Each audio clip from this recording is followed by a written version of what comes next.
Hello दोस्तों, जय इष्ट देवता, जय माँ बाराही, जय श्री कृष्ण। आप लोगों को आजकल हिंदी सरल भाषा वाली भागवत कथा सुनाने जा रही हूँ, तो आप लोग सुन सकते हैं। और जो लोग मेरी कथा को सुन रहे हैं उनको तहे दिल से मैं धन्यवाद देती हूँ, उनका शुक्रिया अदा करती हूँ। और मैं आपका ज़्यादा समय नहीं लूँगी, इस कथा को मैं आगे बढ़ाने जा रही हूँ, आप लोग सुन सकते हैं। 5वां अध्याय, संन्यास योग। अर्जुन बोले, हे श्री कृष्ण, आपने पहले कर्मों का त्याग करने को कहा है, फिर कर्म की प्रशंसा करते हो। इन दोनों में जो अधिक हितकर है वो एक बात निश्चय करके बतलाओ। कृष्ण जी बोले, हे अर्जुन, कर्मों का त्याग और कर्मों का कर्ता ये दोनों ही मोक्ष प्राप्त करा देने वाले हैं, परंतु इन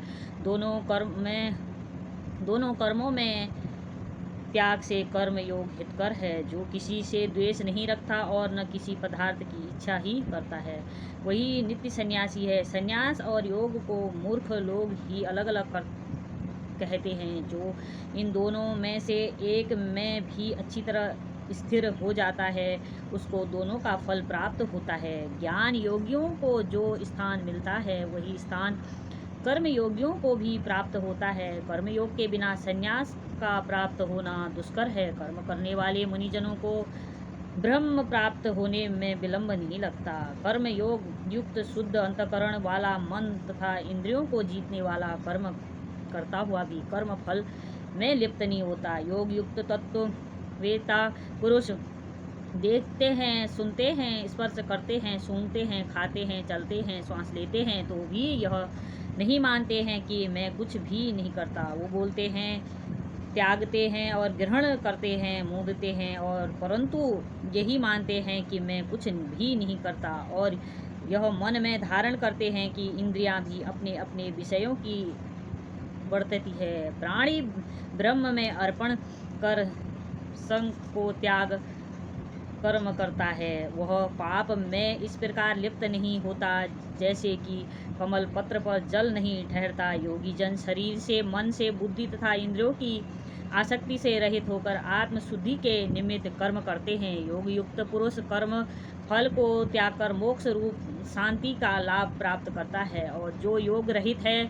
वह कर्म फल की इच्छा के बंधन में पड़ जाता है। सब कर्मों का मन से त्याग करने जो प्राणी इस 9 द्वार इंद्रियों को देह रूपी पुरी में न कुछ करता है और न कुछ कराता है, आनंद पूर्वक रहता है। परमेश्वर किसी को कर्म में प्रवृत्त नहीं करता। कर्म और फल को उत्पन्न करता है, ये सब प्रवृत्तियों के द्वारा होते हैं। परमेश्वर किसी के पुण्य तथा पापों को ग्रहण नहीं करता।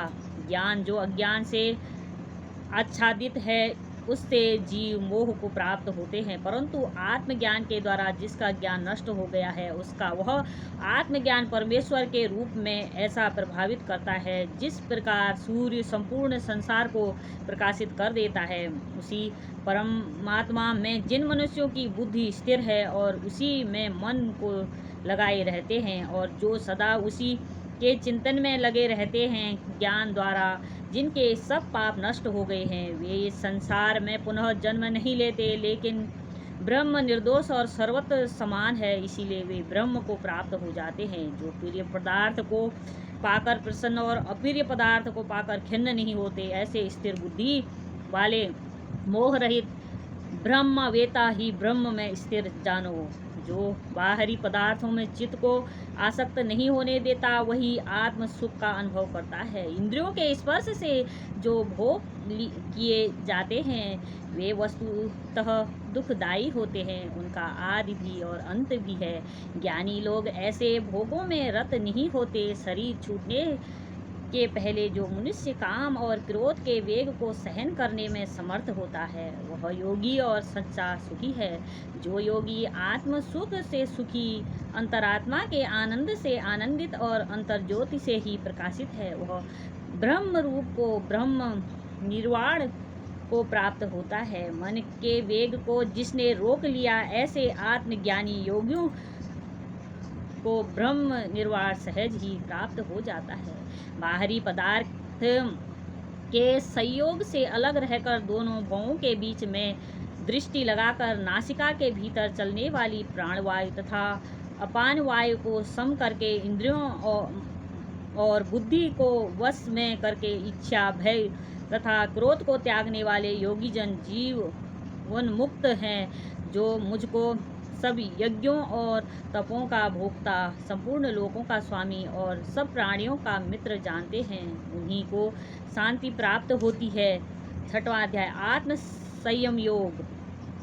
श्री भगवान जी बोले, हे अर्जुन, जिसको कर्म फल में आसक्ति नहीं और फिर भी कर्मों को करता है, वह सन्यासी और योगी है, और जिसने भवनादि लौकिक कर्म छोड़ दिए हैं, वह कदापि योगी नहीं है। जिसको सन्यास कहते हैं उसी को कर्म योग जानो, क्योंकि संकल्पों के त्याग किए बिना कोई भी योगी नहीं हो सकता। जो ऋषि मुनि योग प्राप्ति की इच्छा रखते हैं, उनके लिए उनका साधन कर्म ही है, और उनके पूर्ण योगी होने पर उनका ज्ञान पूर्ण होने का साधन उनके चित्त का समाधान है। आप ही अपना उद्धार करें और आत्मा को अवनत होने से रोकें, क्योंकि मनुष्य आप ही अपना मित्र और शत्रु है। जिसने विवेक से अपना मन स्वाधीन कर लिया है, वह स्वयं ही अपना हितकारी है, और जिसने विवेक का परित्याग कर दिया है, वह स्वयं ही अपना शत्रु है। मन को जीतने वाले शांत स्वभाव मनुष्य को शीत उष्ण, सुख दुख, मान और अपमान, इनके होने पर भी बुद्धि अत्यंत स्थिर रहती है। जिसने ज्ञान विज्ञान से अपने अंतःकरण को तृप्त कर लिया है, जो निर्विकार हो गया है, वही सच्चा योगी है। सुहृदय, मित्र, शत्रु, उदासीन, द्वेषी, मध्यस्थ, द्वेष करने योग्य, बंधु वर्ग, साधु और पापी, इन सब में जो समान दृष्टि रखता है, वही श्रेष्ठ है। योगी पुरुष को मन और आत्मा को अपने वश में करके वासनाओं तथा समस्त प्रपंचों को त्याग कर किसी एकांत स्थान में बैठकर निरंतर चित्त को समाधि में लगाना चाहिए।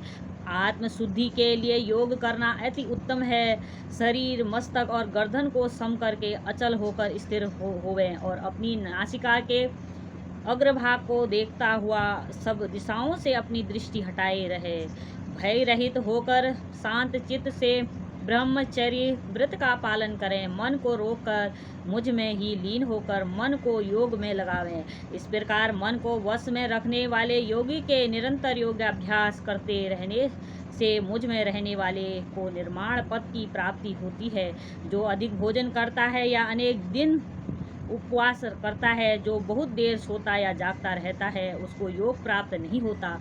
जो उपयुक्त आहार और विहार करता है तथा कर्मों का योग्य रीति से पालन करता है तथा जो यथा समय सोता और जागता है, योग ऐसे पुरुष का दुख मिटा देता है। तब संयम को प्राप्त हुआ चित्त अपनी आत्मा में हो जाता है और मन कामनाओं से निवृत्त हो जाता है। तभी योगी मोक्ष पद पा जाता है। जिस प्रकार वायु स्थित स्थान में रखा हुआ दीपक जलायमान नहीं होता है, उसी प्रकार योगी अपने चित्त को निश्चल रखकर उसका संयम करता है और अंतःकरण की समाधि लगाता है। जिस अवस्था में योगाभ्यास के कारण चित्त का वेग रुककर विषयों में पृथक होने लगता है और जब शुद्ध अंतःकरण से आत्मा को देखकर आत्मा में ही संतुष्ट होता है, जिस अवस्था में वह अत्यंत सुख जो इंद्रियों द्वारा नहीं जा सकता वरन केवल बुद्धि से ही जाना जाता है, और जब वह योगी अनुभव करता है तो आत्म स्वरूप में स्थिर हो उससे विचलित नहीं होता। इस अवस्था में फिर और कोई लाभ उसे अच्छा नहीं लगता और स्थिर होने पर कोई बड़ा भारी दुख उसको वहाँ से चलायमान नहीं कर सकता। इस अवस्था को दुख संयोग वियोग कारक नामक योग जानना हो तो योग निर्विकल्प चित्त से निश्चय करके जानना चाहिए।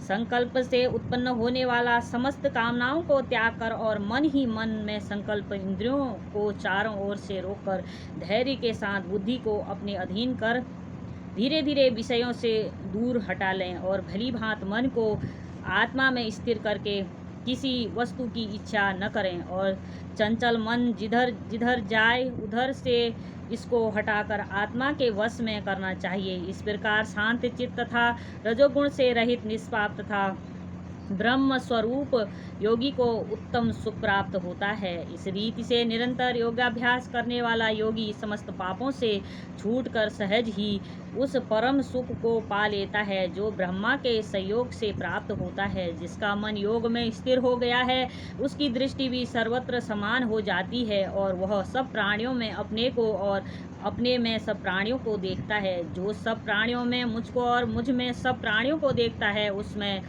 और वह मुझ में अलग नहीं रहता। जो अभेद भाव से रहता है, सब प्राणियों में स्थिर हो मेरा मनन करता है, वह योगी चाहे जिस अवस्था में रहे मुझ में मिल जाता है। जो समस्त प्राणियों के दुख सुख को अपने ही दुख सुख से समान समझता है और सबको समान देखता है, वही श्रेष्ठ योगी है। अर्जुन बोले, हे मधुसूदन, आपने जो योग बताया कि सबको अपने ही समान देखें, सो मन के चंचल होने के कारण मैं उसको अपने में दृढ़ स्थिर नहीं देखता हूँ। यह चंचल मन बड़ा ही हठी पराक्रमी और दृढ़ है। इसको अपने अधीन रखना तो मुझे वायु को बांध रखने के ही समान प्रतीत होता है। कृष्ण भगवान ने कहा, हे माहो, इसमें संदेह नहीं कि मन अति चंचल है और इसे वश में करना बड़ा ही कठिन है, तो भी अभ्यास और वैराग्य से इसे वश में किया जा सकता है। जिसका मन वश में नहीं, उसको योग अति दुर्लभ है। अर्जुन ने कहा, हे श्री कृष्ण, जिसमें श्रद्धा तो है पर योग प्राप्त करने में सफल नहीं हुआ है और जिसका चित्त योग से विचलित हो गया है, वह योग सिद्धि न पाने से किस गति को प्राप्त होता है। श्री कृष्ण बोले, उसका यहाँ नाश नहीं होगा पर परलोक में भी नहीं होगा, क्योंकि उत्तम कर्म करने वाले किसी मनुष्य की दुर्गति नहीं होती। योग में असफल मनुष्य बहुत दिनों तक पुण्यवानों को प्राप्त होने वाले लोकों में वास करता है और फिर वहाँ से किसी पवित्र और धनवान मनुष्य के घर में आकर जन्म लेता है। यह योगियों के वश में जन्म लेकर पूर्व जन्म की बुद्धि संस्कार अर्थात आत्मा ज्ञान को पाता है और उससे अधिक सिद्धि के लिए यत्न करता है। पूर्व जन्म में किए योगाभ्यास के बल में अनेक विघ्नों के पड़ने पर भी वह मोक्ष को प्राप्त होता है। योग की केवल इच्छा ही हो तो पुरुष शब्द ब्रह्म के परे जा पहुँचता है। जो बड़े परिश्रम और यत्न से योगाभ्यास करता है, वह मोक्ष को पाता है। बड़े तपस्वियों से योगी श्रेष्ठ है।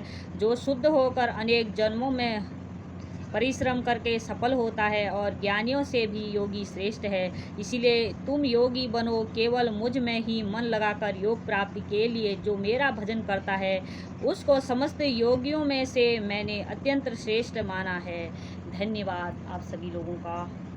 अगर आपको मेरी वीडियो अच्छी लगे तो प्लीज़ लाइक शेयर सब्सक्राइब ज़रूर कीजिएगा, क्योंकि मैं इसी तरह की कथा आगे को भी आप लोगों को सुनाने आऊँगी। कोशिश करूँगी कि मैं आप लोगों को कथा सुनाऊँ आगे की। धन्यवाद।